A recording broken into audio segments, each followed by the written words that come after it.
এই সিস্টেম এমন কিছু দেয় যেটা আপনি খুঁজে আর কোনো জায়গায় পাবেন না। আর্থিক আজাদি শুধু আপনার আমার নয়, আর্থিক আজাদি প্রধানমন্ত্রীও একটা স্বপ্ন আছে, উনিও চাইছে কি আর্থিক আজাদি, কিন্তু তার আগে থেকে আমাদের কৃষি ছাড়া অনেক আগে থেকে উনি বলে আসছেন কি আমার আর্থিক আজাদি কা অভিযান, নারী সশক্তিকরণ কা অভিযান। আজকে কেউ বলছে, কিন্তু এটা আমরা অনেক আগে দিন থেকে বলছি। কেন আমাদের মধ্যে একটা বিশ্বাস চলে এসছে কি আমরা আর্থিক আজাদি নিতে পারবো, দিতে পারবো, আমরা নারী সশক্তিকরণ করতে পারবো। কেন আমার মধ্যে সব রকমের জিনিস আমাদের কাছে আছে, যেটা প্রয়োজনীয় জিনিস সেটা আমাদের কাছে রয়েছে। আমাদের কাছে বিরাট বড় সিস্টেম আছে, ওই সিস্টেমে আমি অনেক মানুষের উপকার আমরা করতে পারছি। যেখানে একটা লোক থেকে শুরু হয়, আজকে আমি বললাম যে আমার কাছে, আমি একা আজকে নয়, আপনাদের মতন মিনিমাম 50 লাখেরও বেশি ডিস্ট্রিবিউটার আমার সঙ্গে আছে, আমার কারণে নেই। তার মধ্যে বললাম যে হচ্ছে কোটিপতি, সেই কোটিপতি তারপরে পার মান্থ এখন এমন হয়ে গেছে কারো 96 লাখ হয়েছে। ও কি হবে 2 মাস 3 মাস পরে কি হবে কোটিপতি, কারো 83 লাখ, কারো 82 লাখ, কারো 75 লাখ ইনকাম, সবার মানে চলছে। তুই এরা করবে, ওরা তো কোটিপতি হবে। তো আমি দেখবো আমি 2 থেকে 3 মাসের মধ্যে আমার টিমের মধ্যে আমার সেঞ্চুরি ছেড়ে যাবে কিসে, কোটিপতি। তো আজকে এই সিস্টেম কোথা থেকে কোথায় নিয়ে গেল মানুষকে, সেই জায়গা আমাদের কিভাবে এটাকে চিন্তা ভাবনা করা দরকার, কিভাবে কাজ করা দরকার। এখানে যত বেশি কাজ করবেন তত বেশি ইনকাম, আর সেই কাজ করতে গেলে আপলাইন আপনার সব সময় পেছনে আপনাকে ধাক্কা দেওয়ার জন্য প্রস্তুত। কেন কেউ আপনার মানে ঠ্যাং ধরে টানবে না, ওরা আপনাকে ঠ্যাংটাকে ধরে আরো উপর তুলে দেবে। কেন অন্যান্য কনসেপ্টে যান, মানুষ আপনার ঠ্যাং ধরে টানবে। কেন তুই আমার থেকে এগিয়ে চলে যাবি, আমি এখানে থাকবো, হ্যাঁ হ্যাঁ তুমিও থাক এখানে। এই ব্যবসা হচ্ছে মানুষকে বুঝিয়ে দেওয়া, মানুষকে এগিয়ে নিয়ে যাওয়া, মানুষকে মানে সচেতন করে দেওয়া, মানুষকে একটা জায়গা করে দেওয়া, মানুষকে ইনকামের ফ্রি করা, মানে মানুষকে মানে নানান রকমের সম্মান পাইয়ে দেওয়া, সমস্ত রকমের মানে মিশ্রণ এখানে রয়েছে, যেটাকে বলা হয় আরসি বিজনেস। এ শুধু প্রোডাক্ট সেল করছি তা নয়। আজকে আমরা অ্যাকচুয়ালি আমি এখন যেখানেই যাই, যেখানে একটা ছেলে কোটিপতি হয়ে গেছে, তার বাড়িতে যদি আমি যাই, আমি শুধু তার সম্মান পাবো না, ওর ফুল ফ্যামিলির সম্মানটা পাবো। কেন অনেকে এটাই বলে কি আপনি আমার ছেলেকে এমন একটা ব্যবসায় বুঝিয়ে দিয়েছিলেন যেই করে আজকে ছেলে আমার কোটিপতি হয়ে গেল। আমরা কত গর্বিত তার উপরে যে আমার ছেলে আজকে কোটিপতি, আমরা জীবনে ভাবিনি যে আমরা কোটিপতি হব। রিসেন্ট একটা ঘটনা আমি শুনলাম কি কর্ণাটকাতে একটা মানে ছেলে আছে, এয়ারফোর্সে অফিসার ছিল, সিআরএন মূর্তি বলে ছেলেটা। 2 বছর আগে ও আরসিএম জয়েন করে 1 মাসের ছুটিতে এসেছিল, ওকে কেউ কনভিন্স করেছে, ওকে ভালো লেগেছে, ও বললো কিনা এটা তো খুব ভালো, এখানে তো খুব তাড়াতাড়ি আমরা উঠতে পারবো। ওই ছেলে রেজিগনেশন করলো, ওখানে মেডিকেলি আনফিট নিয়ে ও মানে চলে আসলো কর্ণাটকে। কি হচ্ছিল ওখানে কোনো পিক আপ সেন্টার ছিল না, যেই জুরিডিকশনে ছিল, ব্যাঙ্গালোর থেকে মাল টেনে নিয়ে যেত। ভাবুন কি করলে মানুষ বড় হতে পারে, তার জন্য কি করা দরকার। এটা কোনো ইয়ে নেই, গল্প নেই, ইনস্ট্যান্স বলছি। এটা রিসেন্ট 2 বছর আগেকার ঘটনা। সেটা আমি শুনেছি সেদিনকে, মানে অল ইন্ডিয়া অ্যানুয়াল কনফারেন্স হলো, তার মধ্যে ওর মা বাবা সব ছিল। তো ওই সিআরএন মূর্তি কি করলো, আমাদের ইফকা কোম্পানি আছে, সেই ইফকাতে একটা ছেলে ছিল ম্যানেজার। তো ছেলে এখানে 11 বছর পর কি করলো, ও দুবাই চলে গেছে, একটা ওখানে ভালো চান্স পেয়ে গেছে দুবাইতে। ও চান্স পেয়ে গেছে, ও চলে গেছে দুবাই। ওর ওয়াইফ ছিল ডাক্তার, এমবিবিএস ডাক্তার। কারণ টপ কোয়ালিফাইড ছেলে ছিল, না হলে মানে দুবাইতে ফরেনে গিয়ে একটা ফার্মাসিউটিক্যালসে জিএম হতে পারে। তো সেই ওখানে জিএম হয়ে যায়, তারপরে বউ সঙ্গে চলে গেল। তো ওখানে বউ প্র্যাকটিস করতো, আর এই ম্যানেজার ছিল ওখানে, জিএম ছিল ওখানে, খুব ভালো পজিশন। তারপরে ওই যে মূর্তি ওকে ফোন করে ডাকলো, তুমি ইন্ডিয়াতে চলে এসো।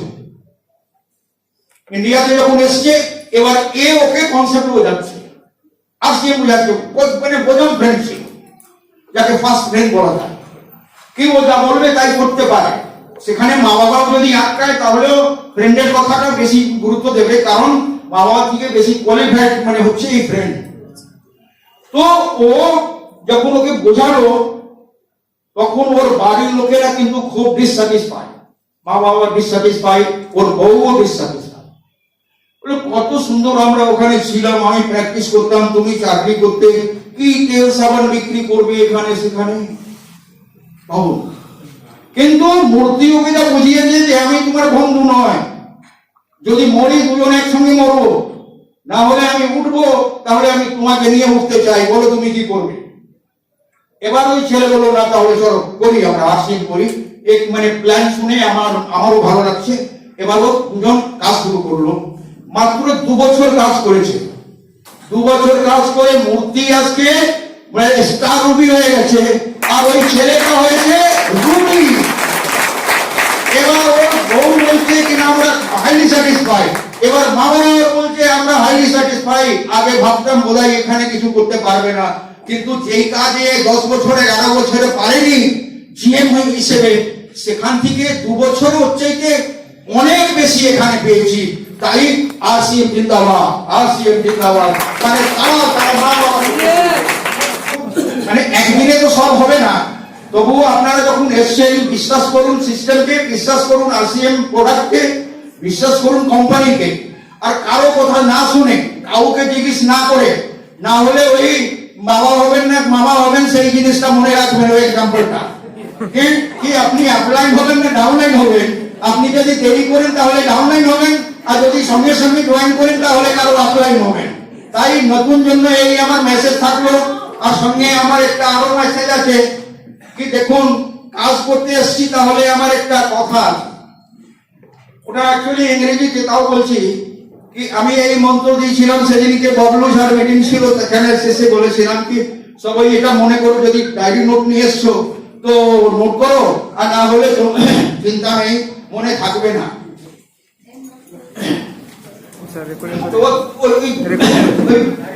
জিনিসটা কি সেটা আমি বলতে চাই, যদি কেউ নোট করতে চান নোট করে নিতে পারেন, কোনো অসুবিধা নেই। আর এটা খুব ভালো জিনিস আছে, এটাকে সবসময় যদি মনে করেন তাহলে আপনার মনে একটা চার্জ আসবে। যেমন আই উইল অ্যাচিভ ইট, মানে আমি বলছি কি আই উইল অ্যাচিভ ইট, আমি এটাকে মানে নিশ্চয়ই মানে ধরবো, আমি অ্যাচিভ করবো, not immediately but definitely. I will achieve it not immediately but definitely। এই জিনিসটা যদি মনে করেন কি আমি তার কাছে শর্ত রেখেছি কি আরসিএম, আমি তোমার যতগুলো যে আছে পিন আছে আমি ওটা অ্যাচিভ করব। খুব তাড়াতাড়ি হবে না, কিন্তু নিশ্চয়ই হবে। তাই বলি I will achieve it not immediately but definitely। ওকে, কথা অনেক আছে, কিন্তু একটা কথা বলে শেষ করব কি মানুষ মানে বদল চায় না, শেষ করবো না, আমি আমার কথা শেষ করব। মানুষ যখন চেঞ্জ চায় তাহলে পরিবর্তন হয়। আপনি চেঞ্জ নিজের মধ্যে চেঞ্জ যদি চান তাহলে পরিবর্তন হবে। এটা দু রকমের হয়, कि अपनी चाइलें कि चेंज होते हो तो चेंज हो गए। ताई बोला है कि अगर आप समय रहते हुए अपने आप को चेंज कर लिया तो ठीक है, और नहीं समय ने यदि आपको चेंज किया तो बहुत बुरा हाल होगा। कहे कि समय जब चेंज करेगा तो आपका बहुत नुकसान होगा। इसलिए अपने आप को बदल लो, समय को बदलने नहीं दो। कहे तो बहुत खतरनाक होता है, उसका चेंज करना है आपके लाइफ में बहुत बड़ा घटन कर सकता है। इसलिए चेंज इमीडिएटली, चेंज इमीडिएटली, और आप इस बिजनेस में सभी सफल होंगे यदि आप मीटिंग सेमिनार में आएंगे। जितना मीटिंग सेमिनार में आएंगे, अभी जूम मीटिंग होता है, जूम मीटिंग अटेंड करो। अभी दुनिया का आदमी जूम मीटिंग सुनता है। जूम मीटिंग सबको सुनना चाहिए। वो घर बैठ करके पूरा दिल्ली, बॉम्बे, मद्रास सब हम लोग देख लेते हैं। कहे कि अब दिल्ली जाने के लिए हमको सोचना पड़ता है, प्लान करना पड़ेगा, तब जाना पड़ेगा। लेकिन जूम में बैठ करके एक दिन में पूरा दिल्ली, बॉम्बे, मद्रास सब कर लेते हैं। तो जूम मीटिंग अभी हम लोगों के लिए ये जो कोविड-19 जो आया, हम लोग के लिए अभिशाप नहीं, क्या हो गया? वरदान हो गया। बहुत विश्व के लिए अभिशाप हुआ कि कितना कल का खाना बंद हो गया, कितने का चाकरी चला गया, कितना का क्या क्या नुकसान हुआ। लेकिन एकमात्र हम लोगों का बिजनेस है, वो किससे रिलेटेड है? आदमी से रिलेटेड है। हम लोगों का बिजनेस किस पर चलता है? लोगों के ऊपर चलता है।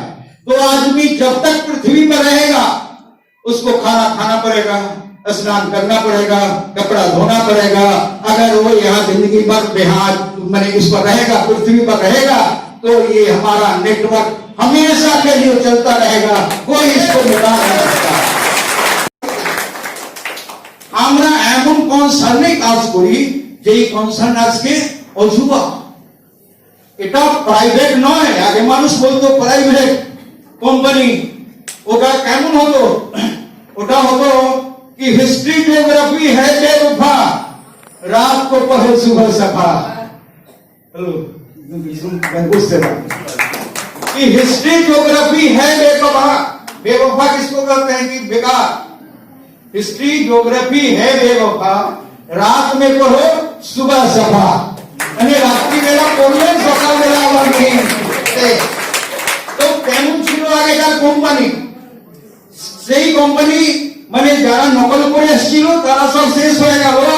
আজকে মানে আমরা কেমন ভাবে আছি? এখানে যারা এসেছেন মোবাইল ফোন কম ইউজ করুন, আর ইউজ করুন কি নোটবুক। যারা নোটবুক ইউজ করে তারাই বেশি নোট কামায়। তাই use your notebook always, not mobile and other. Okay, জয় শ্রী